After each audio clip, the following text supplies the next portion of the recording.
하나님 말씀 신약성경 로마서 3장인데요. 주보에는 9절에서 12절까지 했는데 오늘 9절만 살펴보도록 하겠습니다.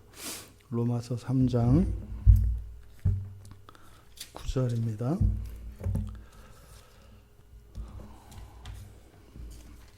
우리 같이 한 목소리로 함께 9절만 읽겠습니다. 그러면 어떠하냐? 우리는 나으냐? 결코 아니라 유대인이나 헬라인이나 다 죄 아래에 있다고 우리가 이미 선언하였느니라. 아멘. 이제 뒤에 10절에서부터 18절까지는 이제 구약의 말씀에 대한 인용입니다. 그래서 먼저 대전제가 되어지는 9절에서 우리가 좀 자세하게 좀 생각을 하고 좀 나눠야 볼 필요가 있어서 9절만 따로 떼어서 설교하려고 합니다. 지금까지 사도는 일체의 악에 대해서 변호하려고 하는 그 유대주의자들의 주장이 궤변이다라고 하는 사실을 논증하고 난 뒤에, 그래서 악은 악할 뿐이다. 악은 악할 뿐이다. 그리고 모든 범죄는 반드시 정죄받는다 라고 하는 불변의 진리를 선포한 뒤에, 그러면 어떠하냐? 우리는 좀 나으냐? 이 나으냐라고 하는 것은 바로 범죄와 관련해서 지은 죄는 반드시 정죄되어야 하는데, 그럼 우리는 거기서 조금 예외 조항이라도 있느냐? 우리는 좀 봐주시느냐? 이렇게 이야기를 하는 겁니다. 우리가 복음이 오해되는 가장 중요한 원인이 여기에 있습니다. 근데 사실은 복음뿐만 아니라 여호와 하나님을 믿는 유일신으로서의 야훼 신앙, 유대인들이 가졌던 이 야훼 신앙이 부패하고 타락하고 이들이 하나님을 배신하고 우상 숭배에 빠지게 되는 원인이 이것과 다르지 않습니다. 자꾸만 하나님의 말씀이 왜곡되는 거예요. 그리고 곡해되는 겁니다.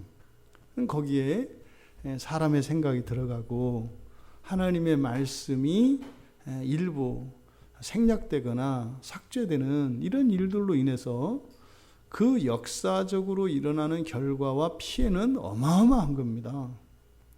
이것은 종국에 가서는 그 민족과 나라가 멸망을 하고 정말 하나님과 영원한 이별과 같은 수백 년 동안의 단절, 시간적인 단절을 경험하는 이런 일들이 일어난단 말이죠. 이거는 교회의 역사 속에서 이 성경에 나타난 인류사에 계속 반복되는 것입니다.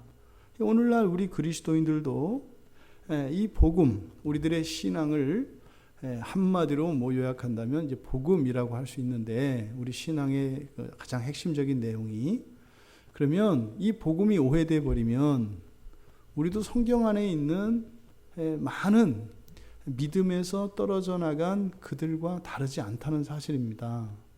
이 부분을 우리가 오해하면 안 돼요. 근데 마귀는 참 운이 좋은 녀석이에요. 수천 년인지 수만 년인지 뭔지 모르겠지만 정말 아무것도 아닌 그 하나를 가지고 계속 속여 먹으니, 아마 정말 그 아담 이후에 인류 역사 속에서 이렇게 알지게 장사를 해먹은 놈이 없어요. 하나를 가지고 그 바꾸지도 않고 똑같은 걸 가지고 그렇게 수천 년 동안을 그렇게 번번이 하나님 자녀들을 등쳐가지고 등골 빼먹고, 그 하나님 자녀들이 가지고 있는 하늘의 놀라운 신령한 은혜들, 그리고 하나님이 주신 은혜의 자원들을 가져다가 지네들이 갖다 쓰는 거거든요. 하나님 자녀들은 죽어라고 하나님한테 타다가 거기다 갖다 바치고 우리는 그냥 말라 죽어버리고 그놈만 띠룩띠룩 살치고, 이게 지금 사실 인류사에서 일어난 일이죠. 여러분, 어느 세대나 어떤 민족이나 어느 시대에도 이 범죄와 악에 대해서는 어떤 예외나 이런 특권이 부여된 적이 없습니다. 이걸 잊으면 안 돼요. 근데 앞에서 논증했던 것이 뭡니까? 유대인들은 하나님의 말씀을 맡은 특별한 민족이기 때문에 선민이고, 또 심지어 그들의 악조차도 하나님이 선으로 바꾸시고, 오히려 그런 악을 통해서 하나님이 더 큰 영광을 받으시기 때문에 그 악 자체에 어떤 명분을 부여하려고 하는 말도 안 되는 이런 궤변적인 내용들이 있었지 않습니까?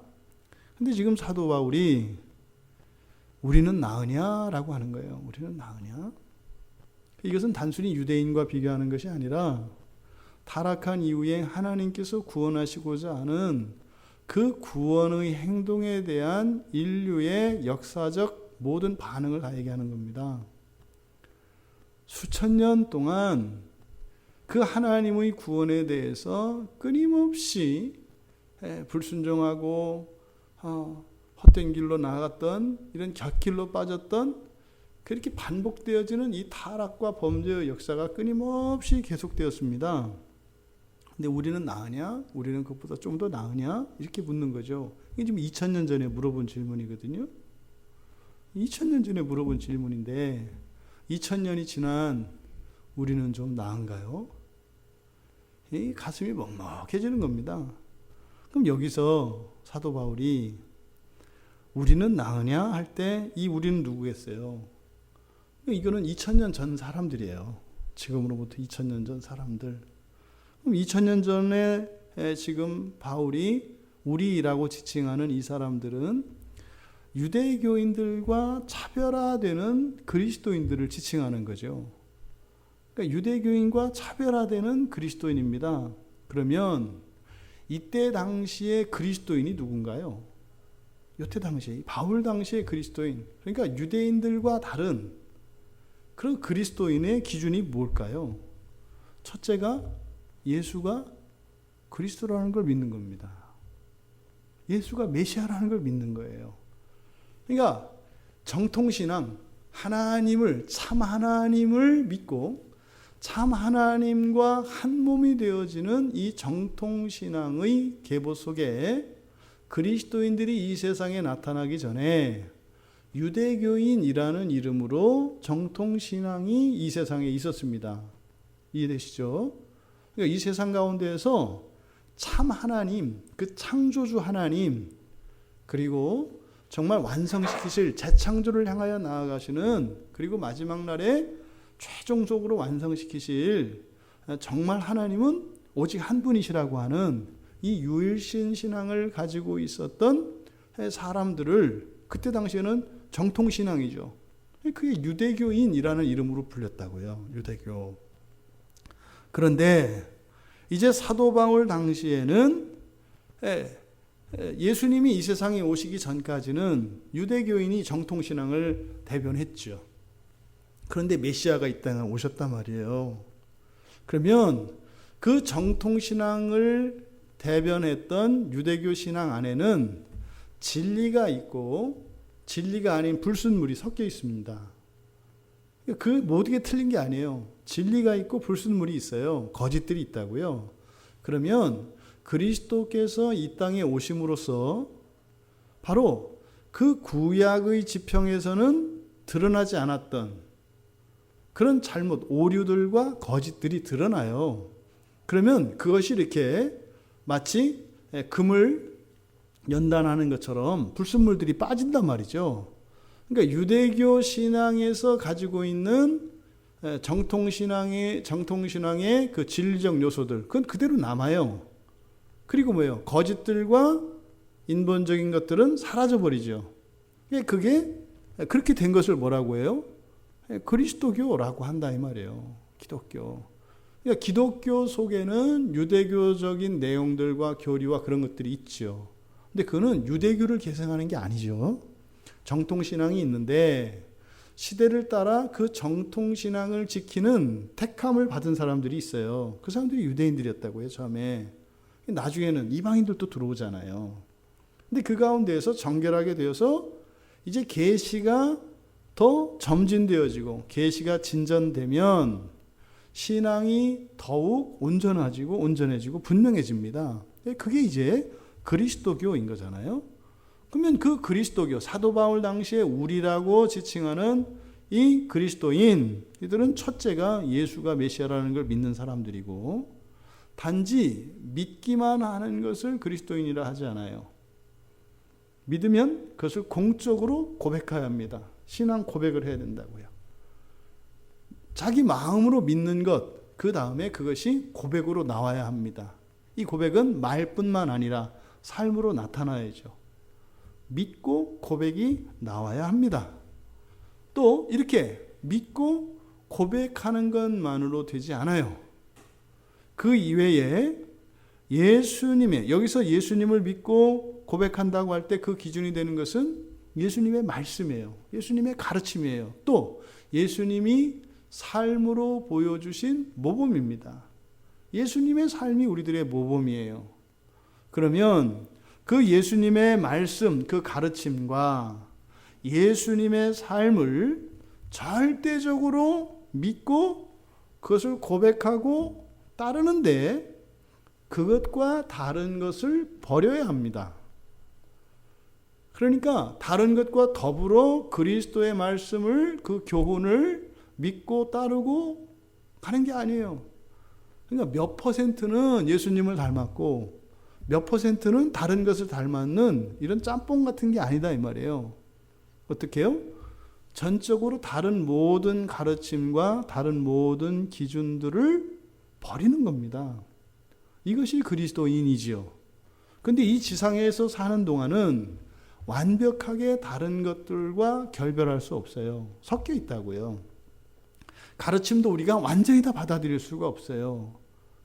그렇게 되려면 실질적으로 우리의 존재 자체가 완전하게 회복돼야 하고, 또 우리의 환경과 이런 모든 관계들이 이것이 회복되기 전에는 그게 불가능하단 말이죠. 그래서 불완전 속에 있습니다. 불완전성 속에. 늘 긴장이 있죠. 우리 안에는 그 긴장이 여전히 남아있는 겁니다. 하지만 이렇게 예수님의 모든 것을 총체적으로 그리고 전인격적으로 담고자 하고 끊임없이 닮아가는 사람들, 이 사람들을 그리스도인이라고 한다 이 말이에요. 지금 바울이 염두에 두고 있는 그리스도인은 바로 이런 사람들입니다. 이런 그리스도인이 다르냐? 이때 당시에 그리스도인의 삶이 어땠는지 우리는 역사적 사실들을 통해서 알고 있습니다. 예수를 믿는다는 이유로요, 죽임을 당하고 박해를 당하고 정말 정상적인 삶을 살 수 없는 그 죽은 자들의 거처에 들어가서 죽은 자들의 집에 빌부터 사는 것 같은 이런 삶을 살아야 했다고요. 오늘날 우리들의 기준으로 봐서는 굉장한 거죠. 하지만 그 당시에는 그것이 자연스러운 것이었습니다. 이게 그리스도인이에요. 그런 그리스도인이라고 해서 더 나으냐라고 하는 것은 바로 죄와 관계된다고 그랬습니다. 그런 죄를 짓는 것, 또 더 죄를 짓는 것과 관련해서 우리는 좀 더 자유로우냐? 그들과 좀 예전에 유대인들이 가졌던 그런 사고방식이나 그들의 삶보다 우리가 좀 더 나으냐? 이렇게 묻는 거죠. 사실은 이렇게 묻는 것은 바로 뒤에 답이 사도 바울의 의도가 무엇인지를 가르쳐 줍니다. 우리말로 결코 아니다. 이게 결코라고 이제 붙였어요.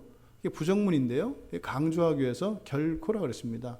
굉장히 강의적인 용법으로 잘 쓰지 않는 용법입니다. 이거는 죽었다 깨나도 이게 절대로 진리는 오직 하나님의 말씀만 진리잖아요. 근데 아닌 것도 진리예요. 근데 그걸 진리라고 할 수는 없잖아요. 그래서 그것을 결코 아니다. 이거는 나의 말인데 이것은 하나님의 말과 그 무게나 그 진실성에 있어서는 다르지 않아. 근데 다만 이건 진리는 아니까.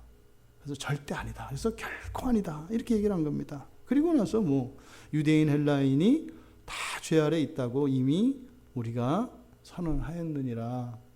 그러면 헬라인은, 유대인은, 또 그리스도인은 하나도 다르지 않다는 거죠. 어떤 의미에서요? 죄 아래에 있다는 의미에서.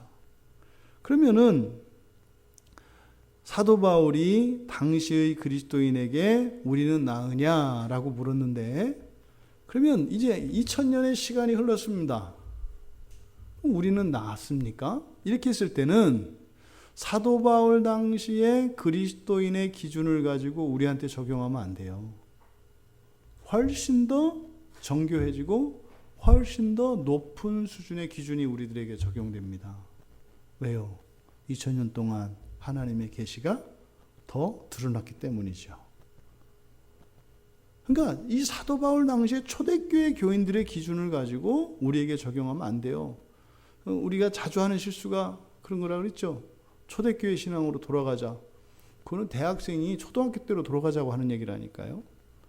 아니, 대학생이 돼가지고 초등학교 가가지고 올백점 맞고 그게 무슨 영광이고 뭐예요? 훨씬 더 높은 수준의, 그리고 더 정교한 그런 기준이 오늘날 그리스도인들에게 적용이 됩니다. 그러니까 오늘은요, 사실은 이게 저 자신도 이게 이제 알면서도 잘 바뀌지 않는 게 그거죠. 우리들에게 이제 그리스도인이라고 하는 말은 사실은 좀 바뀌어야 합니다. 계시가 이렇게 진전이 됐기 때문에 그리스도인은요, 스펙트럼이 굉장히 넓다고요. 이때 당시에 그리스도인은 유대교인들과 차별화된다고 했었습니까? 그러니까 유대교에 있다가 예수를 믿고 기독교에 들어온 사람들한테 유대교인이라고 안 하잖아요. 기독교인이라고 그래서 그리스도인이라고 해서 유대교에 있는 것, 유대교와 완전히 다른 것은 아니잖아요. 연속선상에 있단 말이죠. 하지만 대부분 같아요. 근데 이 사람들을 유대교인이라고 안 하잖아요. 그리스도인이라고 하잖아요. 그러면요, 그리스도교, 기독교라고 하는 것은 사실은 예수의 그리스도 되심과 관련이 되어 있는 계시의 진전입니다. 예수님이 그리스도라고 하는 이 놀라운 사실, 엄청난 사건이죠. 이것과 관련해서 사실 그리스도인이 유대교인과 차별화가 되는 거거든요.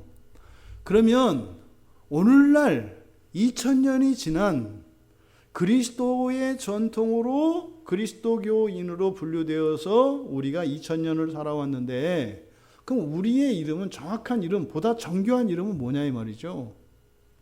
그건 개신교이지요. 그러니까 기독교와 개신교를 함께 쓰면 안 돼요. 그러니까 우리가 말을 할 때 기독교는 말이죠, 이렇게 하는 순간 사실은 누가 누구를 공격할 수 없어요. 왜요? 기독교라고 하는 그 기준은 뭐라고요? 예수가 그리스도다라고 하는 이 진리를 믿으면 그리스도교라고 하는 스펙트럼 안에 들어온다고요. 그러니까 예수를 믿는 사람 안에서는 그걸 어떻게 정죄하거나 이렇게 할 수가 없어요. 근데요, 예수님이 메시아, 그리스도라고 하는 것을 알기 전까지는 그저 유대교인이면 다 하나님의 백성이었고 정통신앙을 가졌잖아요. 근데 예수님이 오시고 난 뒤에는 기준이 달라졌잖아요. 그러면 오늘날 우리들의 신앙의 정체성, 다시 말해서 참 하나님의 백성으로서 살아가는 그 참된 신자들, 참된 하나님의 백성들을 가리키는 말을 그리스도인이라는 말이 다 담아내지 못한다고요. 굉장히 넓다고요. 거기에는 다 들어와 있는 거예요. 그러니까 그래서 정확한 명칭은 개신교인이다. 개신교인. 개혁신앙을 따라서. 무슨 말입니까? 그러면 종교개혁이, 우리가 왜 그렇게 종교개혁을 중요시 여기냐면, 마치 예수님이 그리스도이신 사실을 몰랐다가 알게 된 것과 같은 사건이 뭐라는 거예요? 종교개혁이라는 거예요. 조심할 것은 종교개혁을 한 사람들의, 그 사람들의 어떤 교리나 사상, 이게 중요한 게 아니에요.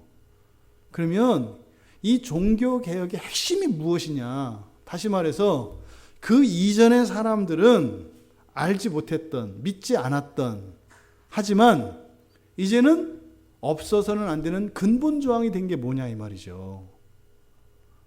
그리스도인 내에서 개신교인들과 개신교 그 종교개혁 이전의 사람과 그 이후의 사람들의 큰 차이점이 뭘까요? 성경이에요. 성경입니다. 사도 바울 당시에도 성경이 없다고 말씀을 드렸잖아요. 그런데 우리가 사도의 이런 편지들을 속에서 이렇게 보면 진리가 아직 완전하게, 다시 말해 하나님의 계시가 완전히 드러나지 않은 상태이기 때문에 그래서 이단들도 많고요. 왜요? 절대 기준이 없으니까. 그러니까 이런 논쟁들이 많이 있을 수밖에 없었다고요. 그런데 성경이 드러난 성경 계시가 이제 완전히 드러나서 정경으로 채택되어지고 난 이후에는 사실은 이런 이단이라는 것은 있을 수가 없는 거죠.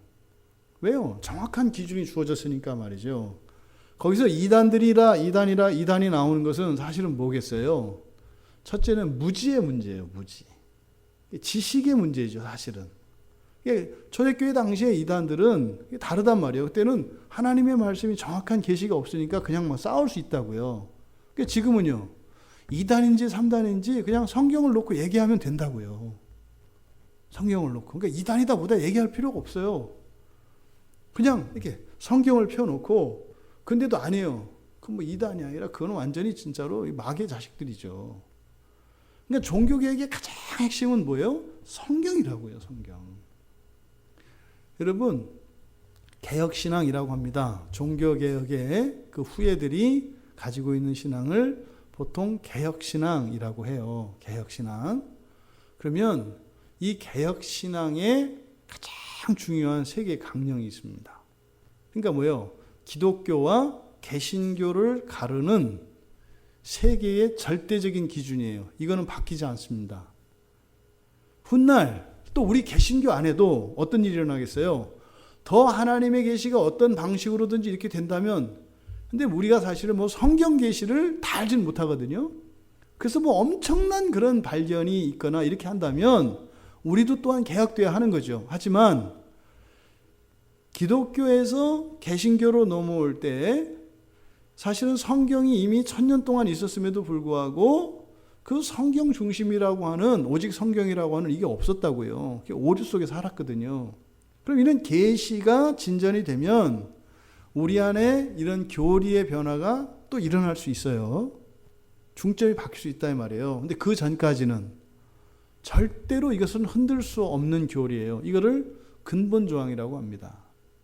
그러니까 기독교 안에서는 예수가 그리스도다라고 하는 것은 바뀌어요, 안 바뀌어요? 안 바뀌어요. 그 이외에 다른 교리들이나 이런 것들은 개정되고 보완될 수가 있어요. 근데 근본조항은 바뀌지 않는다고요. 하나님은 한 분이시다. 이거는 유대교 신앙에서 있었잖아요. 이거 바뀌어요, 안 바뀌어요? 안 바뀐다고요. 근데 그 하나님이 사람의 몸으로 이 땅에 오셨다. 그분의 이름이 예수였다. 이것이 안 바뀌어요. 그러면 종교개혁이 우리에게 물려진 가장 중요한 유산은 뭐예요? 성경이에요. 성경은 뭐다? 오류가 없는 완전한 하나님의 계시로만 쓰여진 성령의 감동으로 영감되어진 책이다. 이거는 근본조항이에요. 이것이 개신교 신앙에 있어서 핵심입니다. 근데 이 부분이 흔들리면 안 되는 거예요. 종교개혁 이후에 끊임없이 교회 안에 이 교회의 근본조항을 흔들 때요, 그 이전부터 예수가 하나님이냐 아니냐, 이게 진짜 사람이었냐, 그냥 실체였냐, 아니면은 그냥 허상이었냐, 그러니까 이런 논쟁은 이미 초대교회 때부터 계속 있던 거예요. 왜? 그리스도 논쟁이니까. 그잖아요. 삼위일체는 아니야. 이런 논쟁은 옛날부터 다 있었던 논쟁이라고요. 그러면 종교개혁 이후에 새롭게 대두되어진 논쟁, 도전, 이게 뭐겠어요? 성경에 관한 거예요. 성경에 관한 거.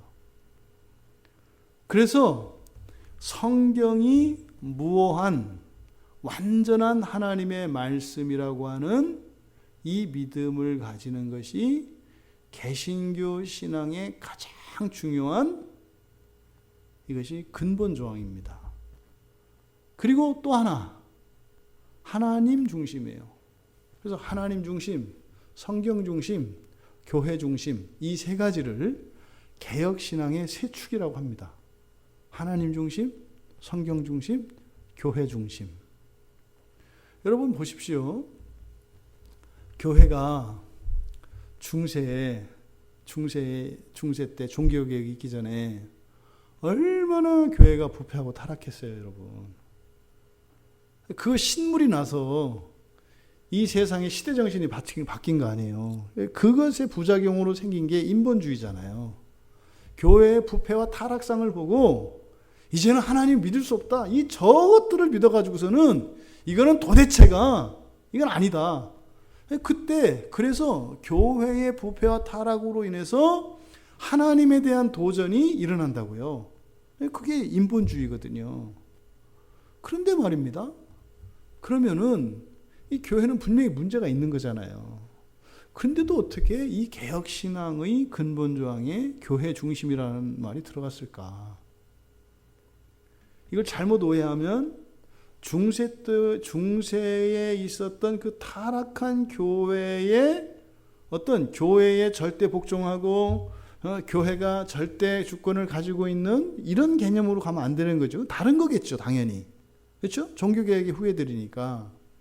그럼 이 세 개의 조항이 바로 개신교인이라고 하는 오늘날 사도 바울을 통해서 하나님께서 던지시는 너희는 나으냐라고 할 때 이때 너희는 바로 개신교인들을 향해서 주시는 말씀인데, 그럼 먼저 우리가 개신교인 됨의 정체성을 확인해 보아야 한다. 내가 유대교인의 상태에 있는지, 그리스도인의 상태에 있는지, 개신교인의 상태에 있는지, 또 내 안에 있는 이런 신앙의 지식들이 어떤 부분은 그렇게 구약적인 유대교적인 그런 지식 전제 이해를 가질 수 있고, 또 그 그리스도인적인 그런 이해를 가질 수 있고, 개신교인적인 이해를 가질 수 있다 이 말이죠. 그럼 우리는요, 개신교인으로서 가져야 되는 신앙의 이런 자질과 자격들, 조건들을 갖추는 것이 먼저 우선이다. 우선 너희가 돼야죠. 우리가 돼야죠. 이 부분을 좀 우리가 고민해 볼 필요가 있다라고 하는 겁니다. 그러면 하나님 중심, 성경 중심, 교회 중심, 이게 뭘까요? 이게 하나님 중심, 성경 중심, 교회 중심. 뭐 이거를 가지고 뭐 어떤 주제를 가지고든 뭐 이렇게 얼마든지 풀어낼 수 있습니다. 기본적으로 하나님 중심이라고 했을 때 에서는 하나님의 주권, 하나님의 절대 주권 개념입니다. 하나님의 절대 주권.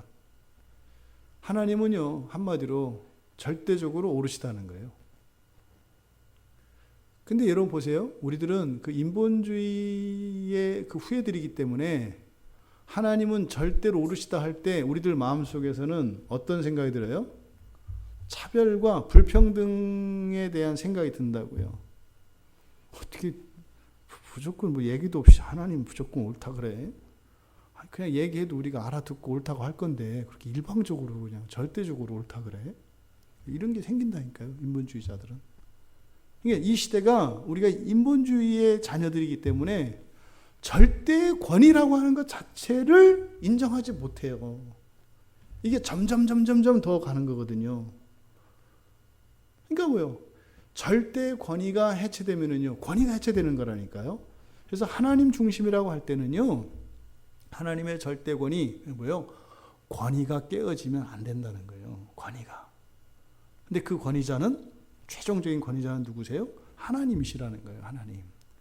그럼 이 하나님의 주권은 절대적인데, 이거는요, 사실 성경의 가르침은 하나님의 절대 주권을 나타내겠죠. 또 이 세상에 있는 교회는 하나님의 절대 주권 하에서 이루어지겠죠. 그러니까요, 하나님의 주권이 절대적이다라고 하는 이것은 성경의 가르침과 또 교회는 거기에 완전하게 일치해요. 이게 이 세 가지가 따로따로가 아니라 하나님의 절대 주권 하에서 이것이 완벽하게 조화를 이루고 일치를 이룬다는 거예요. 근데 문제는 현실에서는 불일치하죠. 현실에서는 불일치해요.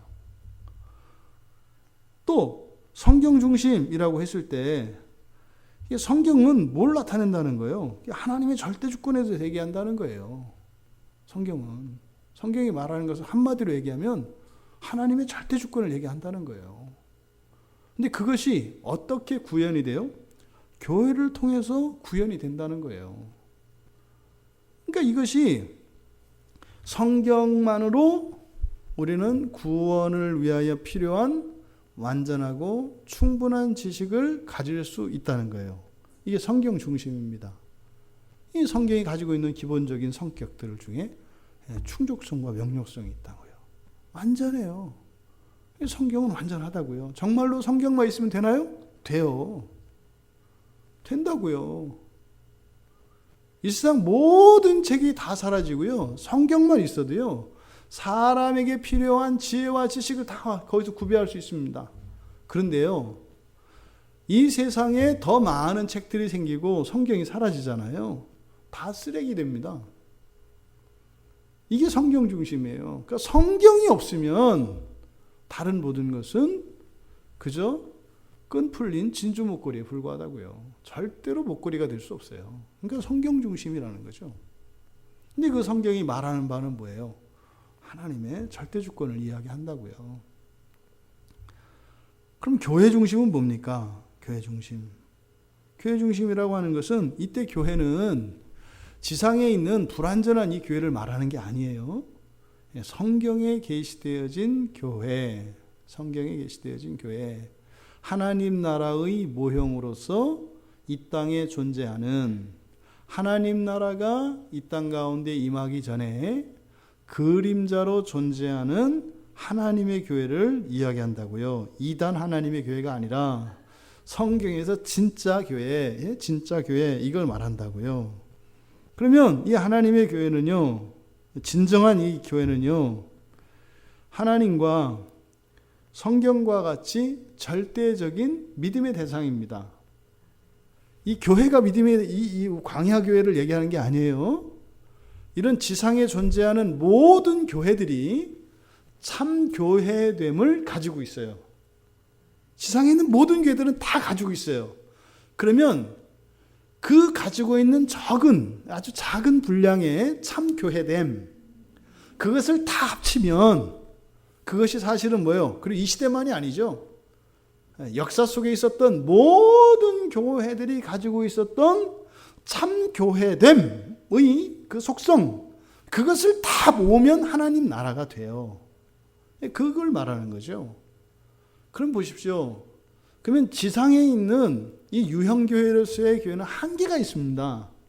그러니까 사실은 완전한 그 교회의 교회됨의 속성은 아주 극히 적습니다. 아주 작은 부분만 가지고 있습니다. 대부분 나머지는 다 뭐예요? 교회가 아니라 이건 세상에 그냥 집단적인 이게 병들고 썩은 그런 것들이 이렇게 묻어 있다고요. 여러분 호두 아시죠? 호두. 호두 여러분 직접 이렇게 따서 까보셨나요? 호두를 먹으려면 껍질을 벗겨야 돼요. 근데 이 껍질에 뭐가 있어요? 이게 독성이 있어가지고 이게 잘못되면 오음에 오릅니다. 오음. 은행도 마찬가지죠. 은행 그 속에 있는 은행을 먹으려면 그 똥내 나는 껍질을 벗겨가지고 그것도 잘못 또 독이 있다고요. 벗기고 나서 안에 있잖아요.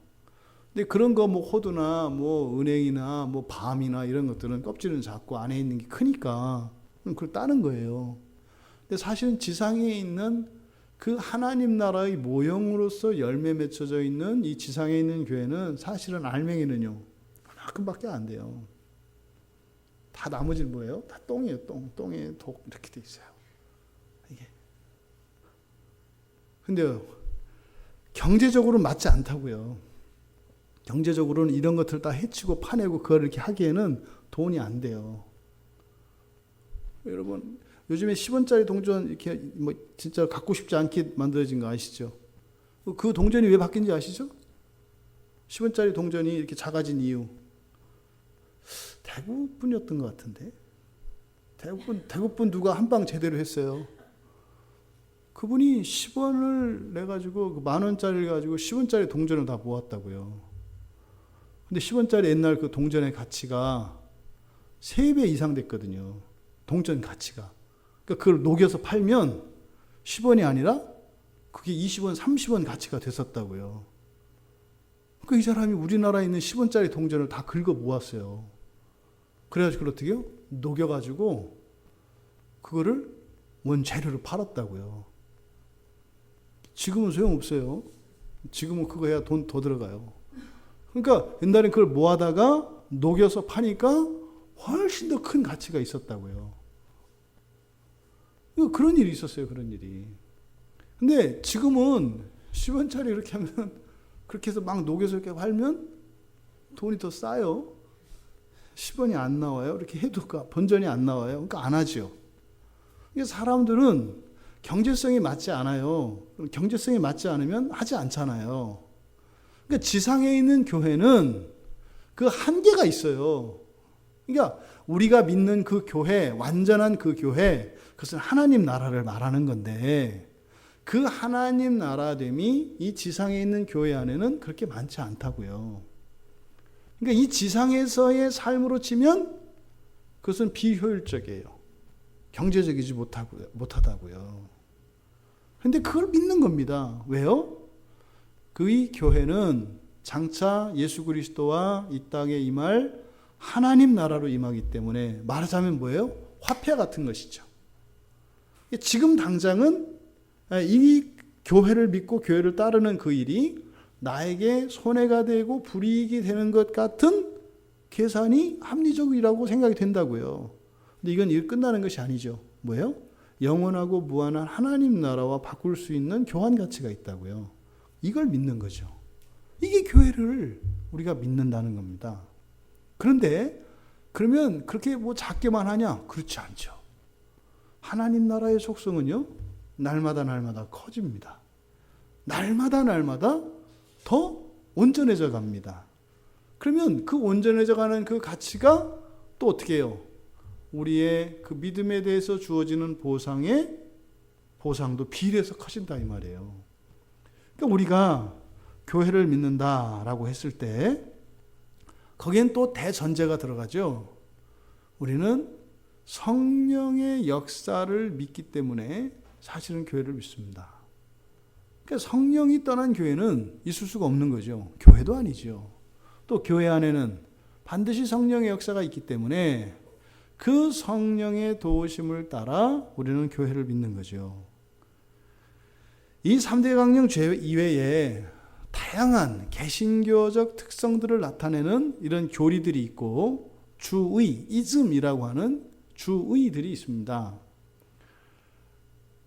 우리가 종교개혁 이후에 이렇게 하나님 중심, 성경 중심, 교회 중심이라고 하는 이 세 개의 근본조항 아래서 또로 외부에서 여러 가지 이렇게 도전을 받으면서 거기에 대해서 응답을 하다 보니까 이런저런 교리들이 이제 막 생겨납니다.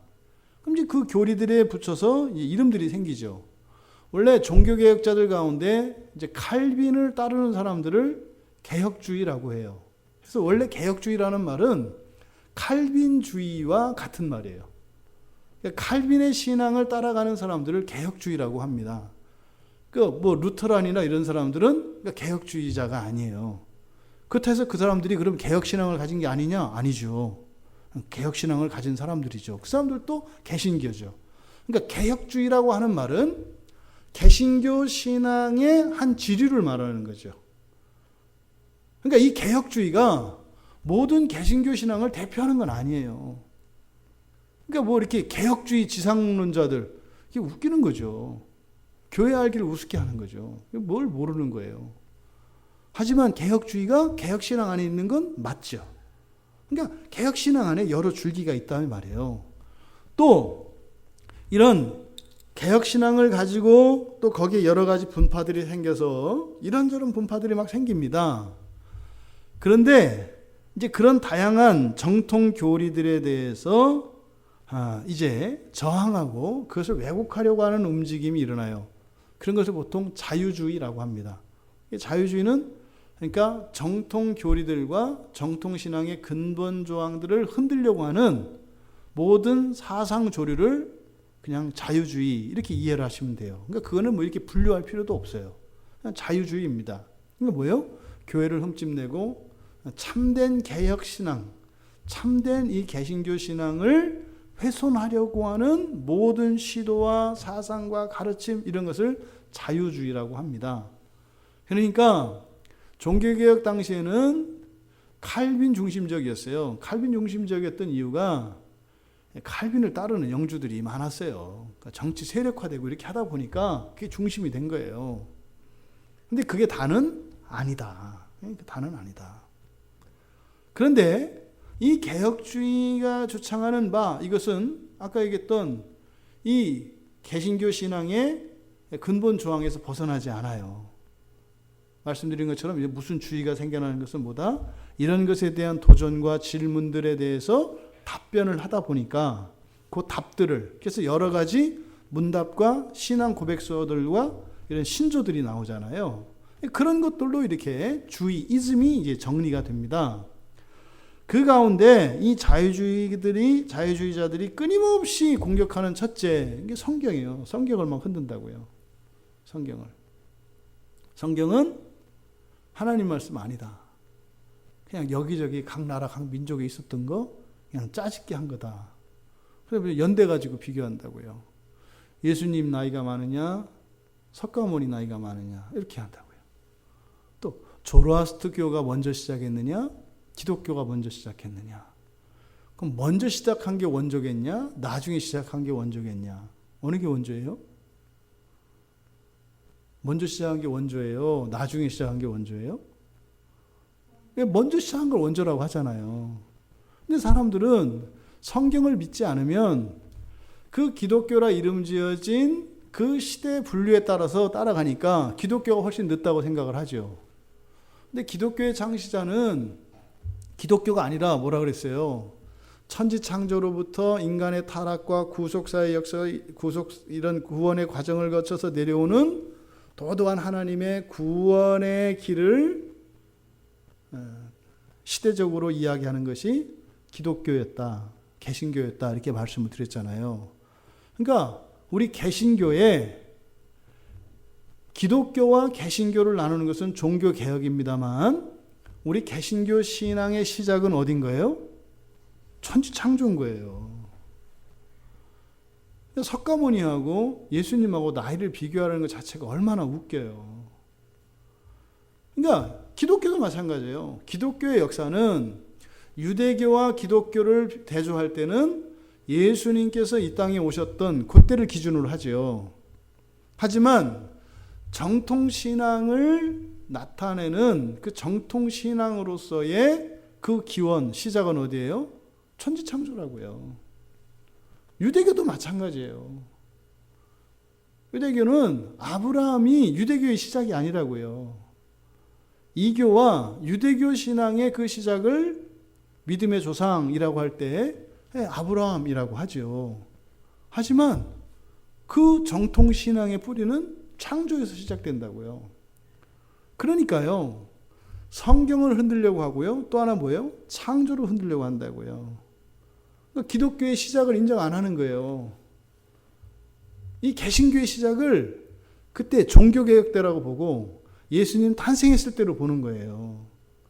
그러니까 모든 것보다 앞선 그 하나님의 창조부터 시작되어지는 하나님과 인간의 관계라고 하는 이 종교의 기원이 의심되고 도전받는다고요.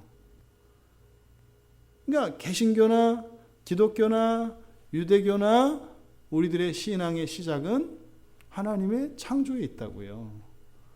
그러니까 이렇게 시간적으로 비교하려고 하는 시도 자체가 굉장히 어리석은 거죠. 또 이 자유주의자들이 흔드는 것, 이 성경을 부인하고요, 창조를 부인합니다. 창조를. 그리고 교회를 부인합니다. 교회를 부인해요. 교회를 부인하면 교회 안에 있는 직분들과 교회 권세와 이런 것들을 다 부인합니다. 그게 요즘 막 유행하잖아요.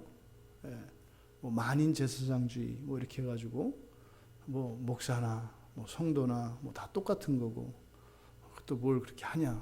아무나 하면 되지. 뭐 돌아가면서 하고. 이거 뭐예요? 교회를 부인한다고요. 이게 뭐예요? 바로 하나님 중심, 성경 중심, 교회 중심이라고 하는 이 개신교 신앙의 근본 저항을 계속 공격하고 이것을 부인하는 것이 자유주의라고요. 그래서 이런 자유주의자들의 이런 공격들에 대응하면서 특별히 성경과 관련해서 그런 자유자들이 여러 가지 하나님의 창조를 부인하고 그리고 성경을 부인하고 그리고 교회를 부인하는 이런 것들에 대해서 성경을 부인하는 이런 자유주의의 시대사조에 대해서 그들을 반박하는 것을 복음주의라고 해요. 그러니까 복음주의라고 하는 것은 바로 개신교 진영 안에서 성경의 절대성을 강조하는 것이 핵심입니다. 복음주의는. 복음주의의 핵심이. 왜요? 자유주의자들이 성경을 사람이 쓴 책이다라고 계속 공격을 했기 때문에 그걸 복음주의라고 해요. 또 그 이후에 또 이제 그러면 좋다. 성경이 뭐 그렇다고 하자. 그래서 여러 가지 또 이제 막 그 흔듭니다. 이거는 뭐 알레고리다 뭐다 해가지고 막 흔듭니다. 그래서 거기서 좀 더 차별화되어지고 그리고 이제 미국에서 일어난 게 이제 근본주의라고 해요. 근본주의라고 하는 것은 절대적으로 성경만 옳다고 믿고 그리고 오직 예수 그리스도 이외에는 구원이 없다라고 하는 바로 보편 구원론들에 대한 절대적인 반박 공격 이겁니다. 오직 예수 외에는 구원이 없어요. 그리고 오직 성경 이외에는 다른 게 없다고요. 이게 개혁신앙의 조류 안에서 일어난 일이거든요. 근데 이렇게 복음주의냐, 근본주의냐, 뭐 개혁주의냐 이름 붙이는 것들은 외부의 공격들에 대해서 대답을 하다 보니까 그 대답들이 학문화되다 보니까 그것이 어떤 주의라고 하는 이름으로 불려진 것이다. 또 이게 유럽에서 이렇게 근본주의, 미국에서 근본주의 달라요. 영국에서 이런 유럽 쪽에서 복음주의, 미국에서 복음주의 개념이 다르다고요. 그러니까 여러분들은 이걸 구체적으로 뭐가 개혁주의 이렇게 알 필요는 없어요. 단지 뭐예요? 우리는 개혁신앙 아래 종교개혁의 새로운 계시가 드러났는데 그 새로운 계시의 핵심이 뭐라는 거예요? 하나님 중심, 성경 중심, 교회 중심이라는 거예요. 이 세 가지를 흔드는 많은 도전들이 와요. 거기에 이런저런 주의 이런 것들이 붙었다. 이렇게만 여러분들은 아시면 돼요. 결론은 뭐예요? 오직 하나님 중심으로, 성경 중심으로, 교회 중심으로 여러분들이 살면 되는 거예요. 보십시오. 인류의 역사를 보면 이렇게 끊임없이 정통신앙이 이름이 달라지고 교리가 정교화되어지고 하나님의 계시가 더욱 선명하게 드러납니다. 그럴 때마다 어떤 일이 일어나요? 분리가 일어나죠. 거짓된 것들은 자꾸 깎여 나간다고요. 점점 깎여 나간다고요. 마치 금을 순금으로 만들 때 막 달여가지고 찌꺼기 빼내면 14K가 되고 조금 더 이제 막 불 떼어가지고 녹여내면 18K가 되고 조금 더 하면 24K 되고 좀 더 하면 25K, 26K 막 이렇게 올라가는 것처럼 점점 불순물들이 사라져가요. 역사 속에서. 개인에서도 똑같아요. 여러분들이 예수를 처음 믿잖아요. 그럼 어떻게 돼요? 점점 불순물들이 빠져나간다고요. 계속. 그래서 우리가 개인적으로는 예수 그리스도를 닮아가고요. 공동체적으로는 교회가 하나님 나라 닮아가요. 이 세상이. 근데 이것이 무엇과 부합해요? 하나님의 절대 주권과 부합한다고요. 오늘날 우리의 정확한 이름은 그래서 개신교인이다. 그래서 그리스도인이라는 이름은 좀 넓은 이름이고 사실은 우리들이 영광스럽게 써야 되는 이름은 개신교인이에요. 근데 이 용어 자체가 입에 익지 않고 사람들이 쓰지 않으니까 심지어는 개혁신앙을 그렇게 강조하는 사람들조차도 자꾸 그리스도인, 기독교인이라는 말을 써요. 안 바뀌는 거예요, 이게. 500년이 지났는데 이 개신교인이라는 말이 입에 붙지를 않아요. 왜요? 개신교인이라는 이름을 쓰면 그리스도인이라는 이름을 쓸 때보다 어떻게 돼요? 훨씬 더 정교해진다 그랬죠. 기준이 엄격해진다 그랬죠.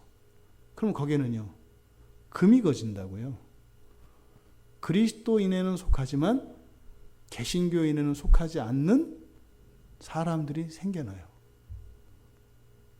그리고 우리 안에서도요, 그리스도인의 범주에서는 용납되어지는 것들이 개신교인의 범주에 들지 못하는 것들이 있어요. 그럼 어떻게 돼요? 우리도 스스로 베어내야죠. 죄가 된다 이 말이에요. 벗겨내야 된다고요. 그러니까 그 싸움을 싸우기가 싫어요. 그러니까 우리 그냥 개신교인으로 나가지 말고 그리스도인으로 지내자. 그러니까 실제 현실에서 일어나는 이런저런 문제의 어떤 구체적인 사안들을 뭐 고치고 이걸 뭐 바꾸고 하려고 하는데, 이런 근본적인 것이 고쳐지지 않고서는 이거는 끊임없는 소모전입니다. 우리는요, 바울이 유대교인들이 잘못된 것을 지적하고 참된 정통신앙이 그리스도교에 있다라고 이야기한 것처럼, 우리들은 개신교 신앙이 가지고 있는 하나님의 계시를 유일한 진리로 삼고 해야 됩니다. 이것은 단순히 갈라내기 위한 게 아니죠. 뭐라는 거예요? 각자 지고 있는 오염과 불결들을 더 털어내고 들어와야 된다는 거예요. 더 버리고 들어와야 된다는 거예요. 그러니까 요구를 한다고요. 그러함에도 이러한 개신교인도 기독교인도 유대교인도 모두 다 어디에 있다? 죄 아래 있다. 이게 그 말이에요. 끊임없이 우리는 죄와의 싸움이 계속돼야 한다고요. 이게 개혁신앙, 이게 흔히 말하는 개혁신앙의 핵심입니다.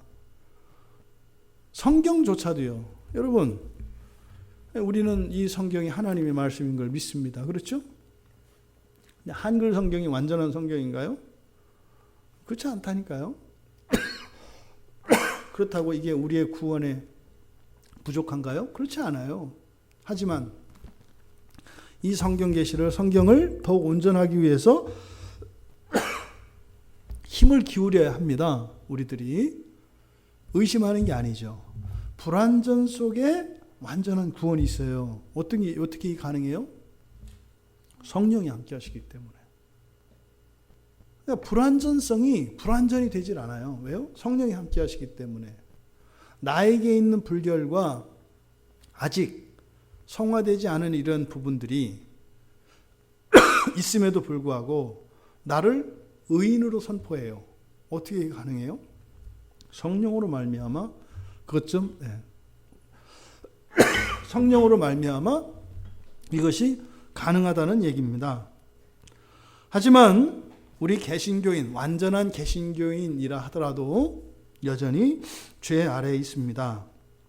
그러니까요, 이 사도 바울이 우리라고 지칭한 그리스도인들, 이것은 시대적으로 우리에게 적용을 하면 개신교인들인데, 오히려 그 이전에 예수님이 이 땅에 오시기 전에 누군가가 이렇게 물어보았다면 그때 우리는 누구겠어요? 유대교인이겠죠. 또 더 시대를 거슬러 올라가면 맨 위의 시작은 우리는 누구겠어요? 언약 안에 있는 백성들이겠죠. 그러니까 그렇습니다.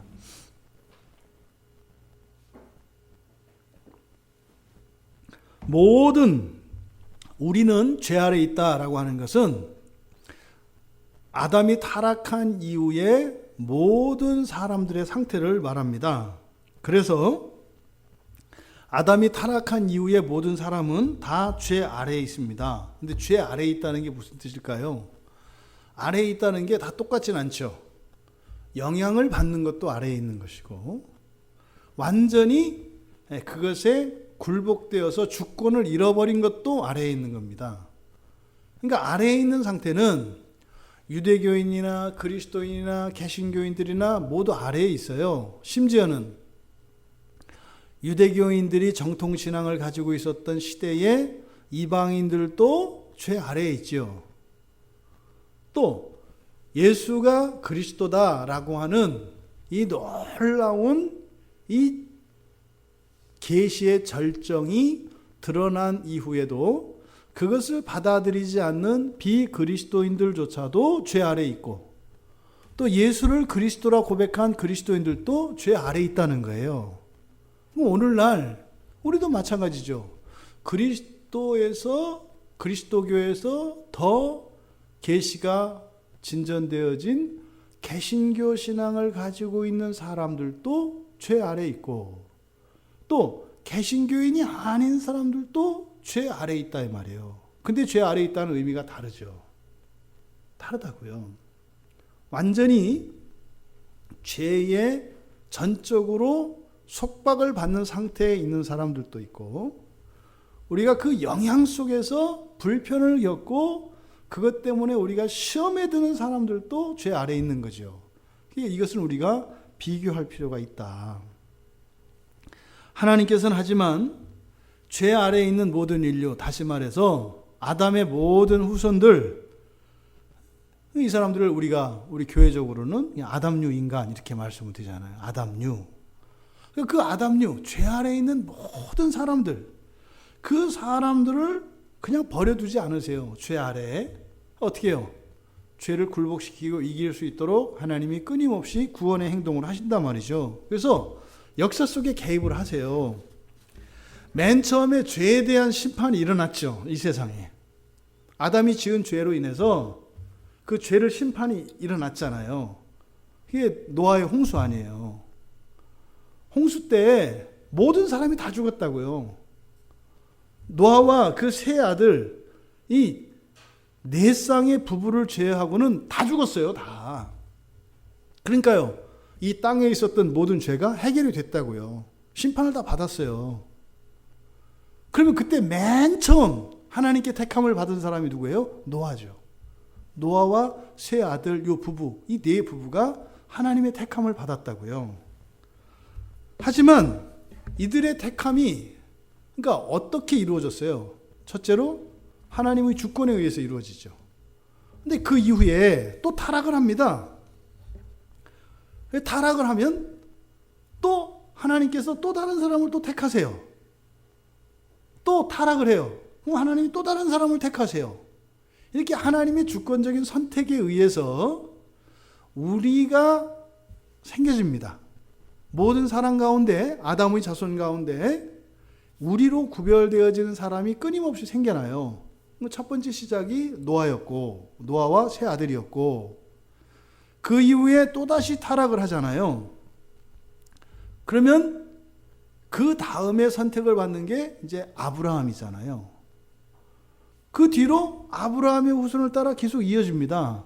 그리고 나서 사실은 아담의 혈통을 따라서 오는 이 계보가 끊겨요. 그리고 나서 예수 그리스도로 또다시 시작이 되죠. 이게 크게 나누면 노아, 아브라함, 예수 그리스도 이렇게 나뉠 수 있어요. 크게 나누면. 근데 이렇게 하나님이 우리로 부르시는 이 택함을 받은 사람들, 이 사람들은 하나님의 주권에 의해서 선택되어져요. 하나님 주권이라고요. 우리식으로 말하면 하나님 마음이라고요. 그때 우리가 하나님 주권의 주권적인 선택에 의해서 우리가 형성된다라고 할 때, 그럼 논리적으로 그러잖아요. 우리가 있고 우리가 아닌 사람이 있는 거 아니에요. 그러잖아요. 그러면 그 우리가 결정되어지는, 우리가 선택되어지는 그것에 대해서 우리가 의심을 가지고 반감을 가지게 돼요. 근데 그거는 부당하고 어리석습니다. 왜요? 하나님은 선 자체시거든요. 하나님만 오르세요. 이때 하나님만 오르세요라고 하는 말이 500년 전에는 하나님만 오르세요 그러면은 모두 다 동의합니다. 500년 아니죠. 문해부흥 이전, 이제 르네상스 이때니까. 그러면 요즘 사람들에게는 하나님만 오르시다 그러면 어떻게 돼요? 안 받아들여져요. 왜요? 하나님이 있고 내가 있거든요. 사람이 있거든요. 예전에는요. 하나님 안에 우리가 있어요. 사람이 있다고요. 하나님 안에 사람이 있었어요, 원래. 한 400년 전만 올라가도 그냥 하나님은 절대 오르시다. 그러면 우리가 그 하나님 뜻에서 배제되는 게 아니에요. 왜요? 우리가 하나님 안에 있는 거니까. 근데 요즘 사고는요. 하나님에게서 이렇게 탈출했어요. 이렇게. 세포 분열이 이렇게 일어나가지고 하나님만 옳다 그러면 대립되는 개념으로 본다고요. 너만 옳으냐 이렇게 가는 거예요. 그러니까 하나님이 절대 선이다라고 하는 것은 뭐예요? 그냥 하나님만 옳아요. 우리가 가지고 있는 모든 판단과 이것들은 다 틀린 것들이에요. 죄로 인해서 망가진 것들이거든요. 하나님은 절대 선이시기 때문에 그래서 하나님의 주권적 선택이라는 것은 오류가 없다는 뜻이에요. 오류가 없다는 뜻이지 이게 우리와 다르다는 의미가 아니라고요. 하나님의 주권이라고 했을 때는 오류 없다, 완전하다 이런 의미지 내 뜻이 아니라 하나님의 뜻, 사람의 뜻이 아니라 하나님의 뜻 이런 개념이 아니라는 거예요. 이게 하나님의 주권적 선택, 이건 뭐예요? 옳은 선택이라는 거예요. 그걸 계산하면 안 돼요. 왜? 계산하는 순간 우리는 계속 오답을 내기 때문에 이미 틀린 계산식을 가지고 덧셈 뺄셈을 못하는 녀석이 자꾸 계산하면 어떻게 해? 계산 중지 그냥 이렇게 따라가야 되는 거예요. 그런데 그 선택, 하나님의 이 주권적인 선택은요, 언약을 통해서 이어지는데 언약하시고 또 언약을 재확인하시고 갱신을 통해서 그 우리가 계승됩니다. 이해되시죠? 하나님이 선택하셔서 우리가 형성되어지는데 그 우리는 하나님과 언약을 맺는다고요. 그래서 이 언약을 통해서 우리가 우리 되게 해요. 그러면 이게 역사 속에서 시간이 흐르면서 언약을 재확인합니다. 계약서를 이렇게 한 번씩 갱신한다고 이렇게. 거기서 수정도 일어나고 추가도 들어가고 합니다. 그러니까 언약을 통해서 계승이 돼요. 맨 처음에 성경에 언약이라는 말이 맨 처음 나오는 것이 노아의 홍수 심판이 있기 전에 노아와 하나님이 언약을 맺으세요. 그래서 이제 홍수가 일어날 거다. 다 죽을 거다. 근데 내가 너 살리려고 이렇게 얘기하신다고요. 그래서 노아하고 언약을 맺으세요. 너하고 내 자부들하고 내 아들들하고 또 너희 며느리들 그리고 동물들을 다 데리고 들어가라 이렇게 얘기를 한다고요. 근데 그거는요 노아와 맺은 언약이에요. 노아 언약이거든요. 이게 방주 언약이죠. 그래서 방주에 들면요 다 살아요. 누구나 방주에 들면 살아요. 안 태우니까 문제지. 그러면 그 방주에 오늘날의 그 방주 역할을 하는 게 뭐예요? 교회라고요.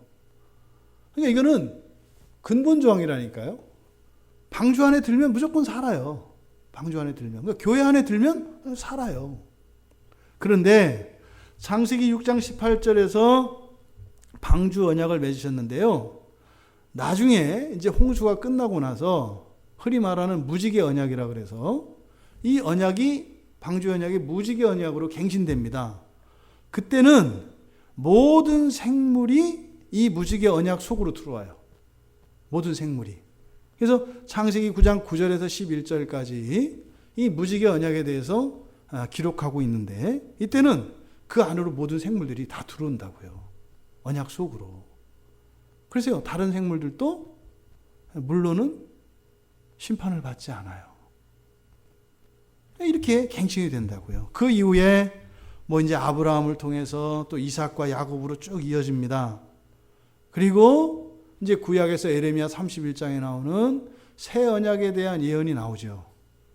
그것은 이제 예수 그리스도 안에서 이루어지는 전혀 다른 그 이전에 구약에 나온 이 모든 언약을 옛 언약이라고 하고 예수 그리스도를 대표로 하여서 맺는 언약을 새 언약이라고 하는데 언약의 성취의 방법과 그 질이 완전히 다르죠. 이와 같이 우리는 언약에 의해서 우리가 됩니다. 그런데 말이죠. 여기서 사도 바울이 지금 이야기하고자 하는 바 언약에 의해서 우리가 되는데, 그러면 그 언약에 대한 순종과 불순종에 대한 선택권이 각 개인에게 있다는 거예요. 언약에 참여할 것인가 참여하지 않을 것인가 하는 것에 대한 선택권이 누구에게 있다고요? 각 개인에게 있다고요. 왜 끊임없이 사도가 유대인들을 향해서 돌아올 것을, 또 예수님께서 오셔서 이런 바리새인과 종교인들을 향하여 끊임없이 회개를 촉구하고 그들이 틀린 것을 가르치는 것은 뭐예요? 그들의 생각을 바꾸고 그들이 순종으로 돌아오게 하려고 하시는 구원의 행동이죠. 하지만 강제로 데려다가 손에 인주 발라가지고 찍는 일은 안 하신다고요. 절대적으로. 그래서 이 언약 안에 들어오는 것은 하나님의 주권적 선택에 의해서 하나님의 은혜로 주어지는 것입니다만 각 개인의 선택권이 주어집니다. 그것은 각자가 선택해야 돼요. 이 일이 끊임없이 계속되는 거예요. 그럼 보세요. 노아의 후손 가운데에서 또 아브라함의 후손으로, 아브라함 후손 가운데에서도 모든 아브라함의 후손이 아니죠. 아브라함 안에 이삭이 있고 이스마엘 있잖아요. 그 가운데 누구를 통해서요? 이삭을 통해서. 또 이삭에게 또 야곱과 에서가 있는데 또 누굴 통해서? 야곱을 통해서. 이렇게 내려간다고요. 여기에는 전부 자발적인 참여, 주권적이고 인격적인 순종에 대한 서약과 자발적인 참여로 그 안에 들어오게 되는 거예요.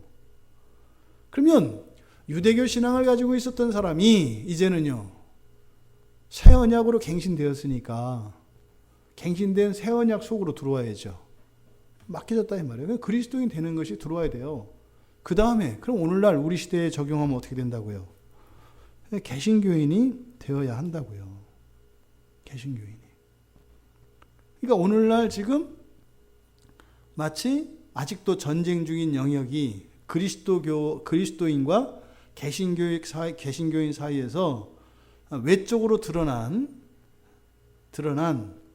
우리 그리스도교 진영 안에서 보면 아직도 끝나지 않은 전쟁이 어디서 일어나고 있는 거예요? 천주교 안에서 일어나고 있는 거죠. 천주교 안에 있는 사람들은 뭐예요? 여전히 그 그리스도교, 이렇게 계시가 더 분명하게 드러난 개신교 신앙으로 진전하기를 거부하는 사람들이 천주교 신앙 안에 있는 사람들이에요. 그러니까 거기에 있는 사람들이 완전히 아니다라고는 할 수 없죠. 하지만 지금 당장 종말이 왔을 때 그들이 모두 다 하나님의 구원 안에 있는 것은 아닌 건 틀림없어요. 만약에 오늘 종말이 온다면 그들 가운데 일부의 사람들은 온전하지 못한 신앙과 그리스도로부터 부인받는 그런 사람들이 있을 수 있다 이 말이에요. 이 얘기는 교회 다니면 구원받고 성당 가면 구원 안 받는다 이 얘기인 거 아닌 거 아니시죠? 순전한 신앙을 전제로 얘기하는 겁니다. 순전한 개신교인 그리고 순전한 천주교인이 있을 때 순전한 천주교인이라고 하는 이 스펙트럼은 사실은 개신교, 온전한 그 정통신앙 외에 다른 것이 이렇게 섞여 있는 거란 말이죠. 이런 부분들은 주님으로부터 분명히 부인당한다고 말씀을 드리는 거예요. 이 기독교 구원에 대한 심각한 오류에 대해서 사도 바울이 우리는 나으냐라고 하는 이 말을 통해서 사실은 이것은 노아의 홍수 이후로 지금까지 이렇게 물리고 있는 겁니다. 잘못된 이 신앙에 대한 오류, 오해, 이거는 지금 그 이후로 지금까지 계속되고 있는 거라고요. 우리는요, 끊임없이 버려야 합니다. 하나님의 계시가 하나님의 말씀이 드러나면 우리를 부인하고 끊임없이 버려야 되는 겁니다. 그러면 우리가 뭐 천주교인들은 아니니까 좀 더 구체적으로 우리 교회 안에 개신교인들에게 적용을 해보자고요. 루터가 발견하고 후회했던, 하지만 그를 참다운 구원에 이르게 했던 이신칭의 교리, 오직 믿음으로 구원에 이른다고 하는 이 이신칭의 교리가 말입니다. 믿음을 가지고 있는 사람들에게 모든 행동을 허용하는 게 아니에요. 절대로 개신교인이라고 해서 예수를 믿는 그 믿음을 가지고 있고 하나님 중심, 성경 중심, 교회 중심이라고 하는 온전한 정통신앙의 근본 조항을 믿고 따르고 있는 사람이라 할지라도 이 세상을 살아가는 동안 모든 행동들이 허용된 건 아니라고요. 그리고 어떠한 죄에 대해서도 특혜가 없다고요. 범죄에 대해서는 반드시 정죄를 당합니다. 이때 정죄는 구원에서 떨어진다 이 얘기가 아니라 그랬잖아요. 그 지은 죄로 인해서 그 죄가 정화되어지기 위해서는 반드시 그에 수반하는 정죄가 있어요. 오늘날 개신교 진영 안에서, 개신교인들 안에서 착각하고 있는 부분이 이겁니다. 그런 죄에 대해서 괴로워하고 그런 죄에서 극복하기 위하여 하나님의 은혜를 사모하며 간절한 그 은혜를 사모하고 살아가는 이런 사람들을 복음 밖에 있는 사람인 것처럼, 믿음 없는 사람인 것처럼 이렇게 오해하고 착각하는 사람들이 있어요. 대충대충 설렁설렁 살고 그냥 예수를 믿는다고 고백하고 이러면 되는 거지. 뭘 그렇게 유난을 떠나. 그 율법은 이미 다 지나간 건데 뭘 지키나. 율법은 예수님께서 다 지키시는 거예요. 근데 개신교인들은 사실 어떤 사람입니까? 율법을 그냥 본성적으로 지키는 겁니다. 법으로 지키는 것이 아니라 그냥 자연스러운 우리의 품성이 되어서 그냥 우리들이 살아가는 자연스러운 일상의 모습들이 사실은 율법인 거죠. 율법의 문자적인 조항을 말하는 것이 아니라 율법의 그 정신, 그 가르침을 말하는 거죠. 그것이 그냥 우리의 존재와 일치된 사람들입니다. 근데 눈으로 봐도 그러면 구약에 제시되어져 있는 또 예수님의 가르침에 전혀 동의하지도 않고 그것과 정반대되는 삶을 살아가는 사람들에게 절대 그 사람들에게는 개신교인이라고 하는 영광스러운 이름이 주어질 수 없습니다. 절대로 주어질 수 없습니다. 그것으로 인하여 괴로워하고 하나님의 은혜를 구하지 않고 오히려 당당하게 살아가며 지금 이때 당시의 로마 교회에서 오히려 나의 악이 하나님의 영광을 드러내기 때문에 이것도 하나님께서 선하게 쓰신다라고 하는 이런 궤변을 가지고 살아가는 그 후예들인 거죠. 그러면 이미 개신교 신앙을 통해서 드러난 하나님의 온전한 계시가 그 사람에게 임하지 않은 겁니다. 이거는 현재적으로 사람을 가르고자 함이 아닙니다. 과연 우리가 이 세상을 살아갈 때 무엇을 추구하고 살아가고 있는가에 대한 질문입니다. 당신은 과연 우리 주님을 만나기 위하여 살고 있습니까? 당신의 인생이 허락된 것이 절대로 만날 수 없었던, 그리고 절대로 함께 할 수 없었던, 근데 함께 할 수 없는 정도가 아니라 저주받은 삶으로 살 수밖에 없었던 우리들을 택하시고 구원하셔서 그 완전한 지복을 누리는 하나님 나라에서 하나님과 함께 살아가도록 우리들에게 인생이 허락되어졌고 우리들에게 믿음이 허락되어진 것을 알고 믿고 있는가, 그렇게 살고 있는가, 이것을 말하는 겁니다. 우리의 목표가 그것이 아니면 하나님 나라에 임하고 내 안에 하나님 나라가 임하는 것이 나의 목표가 아니면 하나님 말씀에 전적으로 동의할 수 없습니다. 하지만 반대로 정말 우리의 인생의 목표가 그 하나님 나라에 들어가는 것이라면 도저히 현실적으로 불가능하고 존재론적으로 극복할 수 없는 이런 한계 상황 속에서도 우리는 믿음으로 그 길을 갈 수 있습니다. 그러면 그 자리에 성령께서 함께 하시는 것이죠. 우리는 나으냐? 내 죄 아래에 있다는 점에서 동일하지만 낫습니다. 왜요? 우리의 믿음을 따라 성령께서 우리의 힘이 되어 주시기 때문에 낫습니다. 또한 우리가 죄를 이길 힘에 있어서 더 나으냐? 네, 더 낫습니다. 우리는 죄를 이길 수 있기 때문입니다. 그래서 우리가 어떤 경우에도 악을 정당화하거나 핑계하거나 변명할 필요 없습니다. 우리는 악을 이기면 되니까요. 우리는 낫습니다. 모든 이들이 죄 아래 있습니다. 하지만 우리는 항상 더 낫습니다. 하지만 이것은 시대착오적인 신앙을 가지고 있어서는 결코 나을 수 없습니다. 개신교인으로서 개신교인의 정체성을 유지하지 못한다면, 그리스도인의 정체 그 수준에 머무른다면 그것은 절대 낫지 않습니다. 오늘 이 말씀을 통해서 계시가 점진적으로 발전되어짐에 따라 우리들의 성화가 날마다 진전되어지고 그것과 함께 우리에게 더 큰 능력과 은혜가 부어지며 죄를 이길 수 있다는 사실, 그래서 어떠한 경우에도 또한 아무리 작은 악에도 우리는 핑계하거나 그것이 우리들의 마음에 뿌리 내릴 수 있는 마음의 여지를 주어서는 안 됩니다. 작은 악도 일만 악과 같이 여기고 여전히 우리 안에 있는 이 죄의 서력들로 인하여 비참해하며 하나님의 은혜를 구하며 살아갈 수 있는 우리 모두가 되기를 주님의 이름으로 축원합니다. 죄 아래 있는 이것이 우리에게는 비극이거나 불행이 아닙니다. 오히려 하나님의 은혜 아래 있는 것이 얼마나 큰 기쁨과 감사인지, 또한 그 하나님의 은혜 아래 여전히 있어야 하는 동기가 되어집니다.